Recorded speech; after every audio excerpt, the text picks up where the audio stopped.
अच्छा, ये नजर आ रहा है सबको? Yes sir.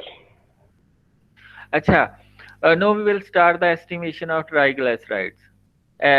ट्राइग्लिसराइड में भी मैंने वो आपको बताया था कि दो ही चीजें होती हैं, एक स्टैंडर्ड होती है और एक रीजेंट बोतल होती है। रीजेंट बोतल में सारे एंजाइम होते हैं जो ट्राइग्लिसराइड को रेड डाई के अंदर कन्वर्ट करते हैं। इसमें लिपोप्रोटीन लाइपेज होगा, इसमें ग्लाइसरोल काइनेज होगा, इसमें आपके पास ग्लाइसरोल 3 फास्फेट ऑक्सीडेज होगा, इसके अंदर आपके पास पेरोक्सीडेज एंजाइम होगा। इसके अलावा इसमें इसमें ये एंजाइम होंगे, और प्लस इसमें फिनोल होगा, फॉर्माइनो एंटीपेरिन होगा, और बफर होंगे इसके अंदर। ठीक है, पाइप्स बफर या फास्फेट बफर होंगे जो पीएच को मेंटेन करते हैं।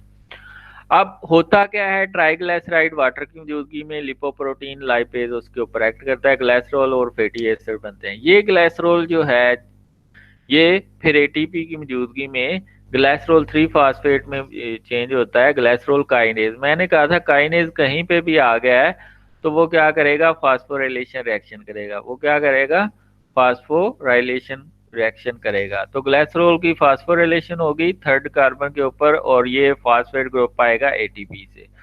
फिर ग्लाइसरोल 3 फास्फेट की ऑक्सीडेशन होगी तो डाई हाइड्रोक्सी एसीटोन फास्फेट बनेगा और हाइड्रोजन पर ऑक्साइड बनेगा ग्लाइसरोल 3 फास्फेट ऑक्सीडेज एंजाइम की मौजूदगी में।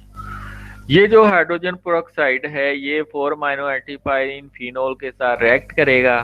ठीक है, पेरोक्सीडेज एंजाइम की मौजूदगी में किनोन अमीन और 4 वाटर मॉलिक्यूल बनेंगे। जितना ज्यादा ट्राइग्लिसराइड होगा उतना ये रेड डाई ज्यादा बनेगा, जितना ज्यादा रेड डाई बनेगा उतनी एब्जॉर्प्शन वैल्यू ज्यादा आएगी, वो कोलेस्ट्रॉल ट्राइग्लिसराइड को रिप्रेजेंट करेगी। तो आपने जो स्टोर किया है केट 2 to 8 डिग्री सेंटीग्रेड, उसको आपने निकाल लेना है। निकाल लेने के बाद रूम टेम्परेचर पे रखना है आधे घंटे के लिए, ताकि उसमें रीजेंट स्टेबलाइज हो जाए। फिर आपने फोटोमीटर लेना है, उसकी वेवलेंथ 540 या 546 नैनोमीटर पे सेट कर लेनी है, और जो रूम टेम्परेचर है उसको मेंटेन कर लेना है। फिर आपने 3 ट्यूब्स लेनी है या क्यूवेट्स लेनी है, एक को ब्लैंक रख लेना है, एक को स्टैंडर्ड, एक को टेस्ट या सैंपल। सब के अंदर आपने 1 ml वर्किंग रीजन डाल देना है। ठीक है, आप स्टैंडर्ड वाले में आप 10 माइक्रोलीटर स्टैंडर्ड डाल देंगे, सैंपल वाली में 10 माइक्रोलीटर सैंपल डाल देंगे, और ब्लैंक वाली में 10 माइक्रोलीटर। अगर डिस्टल वाटर डालना है ठीक है, नहीं डालें तो भी ठीक है। तो आपने इनको मिक्स करना है 10 मिनट के लिए अगर 25 डिग्री सेंटीग्रेड है, और 5 मिनट के लिए अगर 30 डिग्री सेंटीग्रेड है, तो रिएक्शन हो जाएगा। फिर आपने सैंपल के ऑब्जॉर्प्शन, अगर स्पेक्ट्रोफोटोमीटर है, पहले आपने ब्लैंक की लेनी है, उसको जीरो कर देना है ऑब्जॉर्प्शन। फिर आपने सैंपल की लिख लेनी है, वो लिख काउंट करके लिख लेनी है। फिर आपने स्टैंडर्ड की ले लेनी है। फिर आपने फार्मूला लगाना है, absorption of sample divide by absorption of standard multiply by concentration of standard. तो इसमें कंसंट्रेशन ऑफ स्टैंडर्ड क्या है, 200 मिलीग्राम पर डेसीलीटर। 200 मिलीग्राम, तो 200 से मल्टीप्लाई करेंगे। ठीक है, तो नॉर्मल रेंजेस क्या है, अगर लेस देन 150 मिलीग्राम पर डेसीलीटर है तो नॉर्मल है, अगर 150 से 200 मिलीग्राम पर डेसीलीटर तक है तो बॉर्डर लाइन पे है, और अगर 200 से 499 मिलीग्राम पर डेसीलीटर तक है तो हाई है, और अगर ओवर 500 मिलीग्राम पर डेसीलीटर है तो वेरी हाई है। वैसे नॉर्मल जो ब्लड ग्लूकोज लेवल होता है, सॉरी, ब्लड ट्राइग्लिसराइड लेवल होता है वो 36 से 165 मिलीग्राम पर डेसीलीटर, 36 टू 165 मिलीग्राम पर डेसीलीटर। अब पैथोलॉजिकल इंक्रीज यानी कि हाइपर ट्राइग्लिसराइड किस कंडीशन में आएंगे, हाइपर लिपोप्रोटीनेमिया। ये मैं आपको पहले बता चुका हूँ, is an inherited disorder that impair the normal absorption of fats and certain vitamin from diet। इसमें आपका फैट अब्जॉर्ब नहीं होता। ठीक है, यानी कि फैट सॉल्युबल विटामिन नहीं अब्जॉर्ब होते। ठीक है, compare the normal absorption of fats and certain vitamin from diet, many of the signs and symptoms of a ये तो बीटा लिपोप्रोटीन है, इसमें तो कम हो जाता है। ठीक है, ये ज्यादा किस कंडीशन में होता है, हाइपर लिपोप्रोटीनेमिया। इसमें मैंने आपको बताया था कि एचडीएल का लेवल ज्यादा हो जाता है, जिसकी वजह से जो ट्राइग्लिसराइड है वो ब्लड के अंदर ज्यादा आएंगे, कोलेस्ट्रॉल भी ज्यादा होगा और हाइपर ट्राइग्लिसरीमिया हो जाएगा। After intake of fat diet ये भी इंक्रीज कर सकता है। फिर नेफ्रोटिक सिंड्रोम यानी कि किडनी की डिजीज है, ग्लाइकोजन स्टोरेज डिजीज है, टेंजिएट डिजीज। टेंजिएट डिजीज क्या होती है? Is a rare lipoprotein metabolic disorder characterized by biochemical by an almost complete absence of plasma high density lipoprotein. इसमें क्या होता है कि जो HDL है उसकी डेफिशिएंसी हो जाती है। HDL की डेफिशिएंसी होगी तो क्या होगा? Liver, spleen, lymph node and tonsil की इनलार्जमेंट हो जाएगी, उसका साइज बढ़ जाएगा क्योंकि फैट की डिपोजिशन हो जाएगी उधर। और इसके अलावा आपका नर्वस सिस्टम जो पेरिफेरल यानी कि जो साइडों के ऊपर होता है, आपके लेग्स, हैंड्स हैं, वो तो अपना जो है ना फंक्शन करना कम हो जाता है।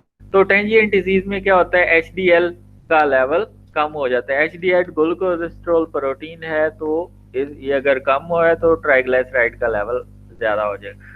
ये HDL बनती है अल्फा 1 प्रोटीन से या A1 प्रोटीन से, तो अगर उसकी डेफिशिएंसी है तभी जो आपका जो ट्राइग्लिसराइड लेवल है वो बढ़ जाएगा।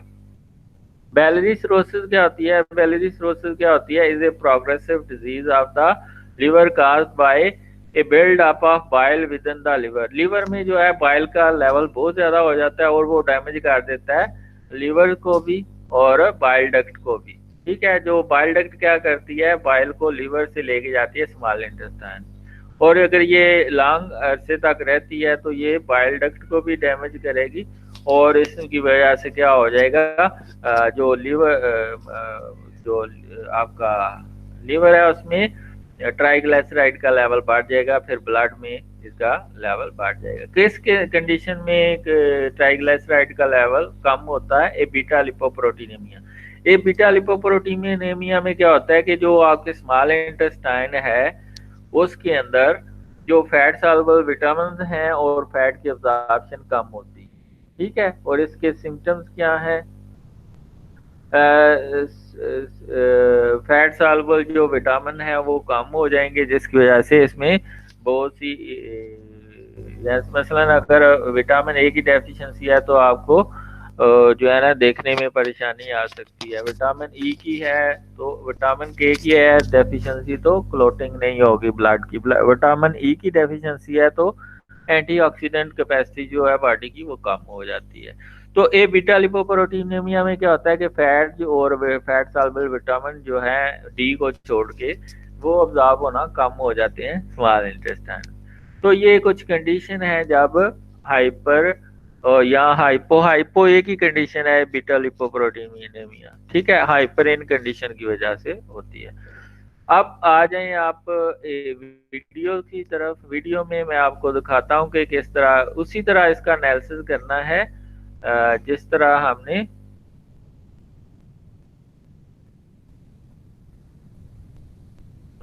ये ट्राइग्लिसराइड, हाँ ये आ गई वीडियो। हाँ ये जब स्टार्ट जहां से ले रहा है ये उसने केटर निकाल लिया है। जो इसका आवाज बंद कर दे। ये किट उसने निकाल दिया है, किट में उसने रीजेंट वो निकाल लिया है। तो बाद का बफर लैदा होता है और एंजाइम लैदा होते हैं, उसको हमने मिक्स करना होता है डेफिनेट प्रोपोर्शन में।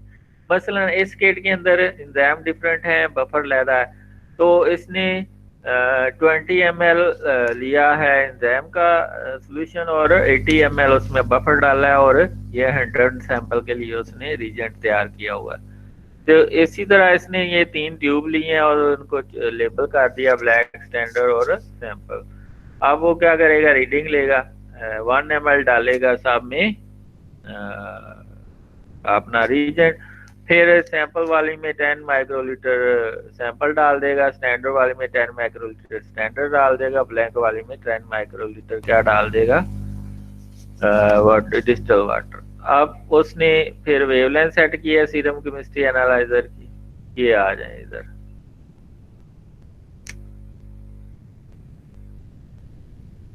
हाँ ये वेवलेंथ उसने 540 नैनोमीटर पे सेट किया। पहले उसने क्या किया है, ब्लैंक को रन करके उसको 0 करेगा। ये ब्लैंक को रन कर दिया उसने, ठीक है। तो ये 0.1565 इसकी रीडिंग आई है, यानी कि रीजेंट की आई है तो वो उसको 0, इंस्ट्रूमेंट होती 0 कर देता है। ये रीजेंट की जो वैल्यू आई है, ब्लैंक की वैल्यू आई है, तो उसको 0 कर देगा। अब उसने स्टैंडर्ड को लेना है, ये स्टैंडर्ड को वो साफ करना शुरू हो गया। ये छोटा बटन है सीरम केमिस्ट्री, इसको दबाते हैं तो फिर शक होता शुरू हो जाता है, ठीक है।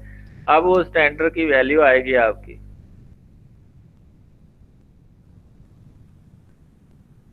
हाँ ये आ गई 0.378, ठीक है। ये आपकी आ गई स्टैंडर्ड की वैल्यू। अब वो सैंपल की लेगा, ठीक है, सैंपल वाले बटन को प्रेस करेगा। फैक्टर उसने निकाल लिया, ठीक है, फैक्टर वाले बटन को प्रेस किया तो फैक्टर आ गया। तो अब वो फैक्टर जो सैंपल की रीडिंग लेगा वो फैक्टर से मल्टीप्लाई होगी, तो उससे आपके पास ट्राइग्लिसराइड का लेवल आ जाएगा। ये अब वो सैंपल रन करने लगा, इसमें बबल है तो दूसरा सैंपल वो लेगा। 2 सैंपल उसने, हाँ T1।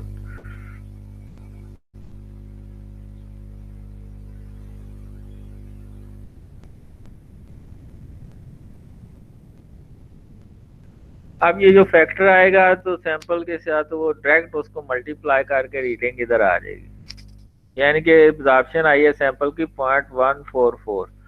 तो फैक्टर से 528 से जब मल्टीप्लाई करेगा तो रीडिंग आई है 75.94 मिलीग्राम पर डेसीलीटर। तो ये नॉर्मल है, ये क्या है, नॉर्मल। अब अगर आप दूसरे की 190, दूसरे सैंपल की क्या आई है 194, एक सैंपल की आई है कम रीडिंग आई है दूसरे की। अब अगर ट्राइग्लिसराइड आप स्पेक्ट्रोफोटोमीटर से निकालना चाह रहे हैं तो उसका क्या है, ठीक है। तो उसमें ये आप देखेंगे अब absorption of sample, absorption of standard multiply by concentration of sample. तो जो अब्जॉर्प्शन सैंपल की है या वो ऊपर लिख लेंगे, स्टैंडर्ड की नीचे लिख लेंगे, मल्टीप्लाई बाय जो कंसंट्रेशन ऑफ स्टैंडर्ड। तो जो वैल्यू आएगी वह मसलन 165 आती है या 80 आती है, वो आप लिख लेंगे। तो नॉर्मल मैंने वैल्यू बताई है। हाई जो कब होता है, ये एक वेरी हाई कब होता है, ये आपको मैंने पहले ही बता दिया, ठीक है। तो ये तो था आज का आपका ट्राइग्लिसराइड लेवल किस तरह हम मेजर कर सकते हैं। अब आपके जो क्वेश्चन है वो आप पूछ सकते हैं।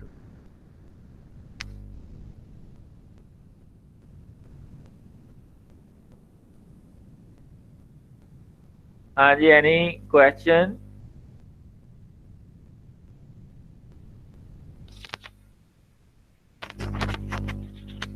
क्वेश्चन? No question? अगर क्वेश्चन कोई नहीं है तो साइड पे लिख दें आई हैव परसीव इट,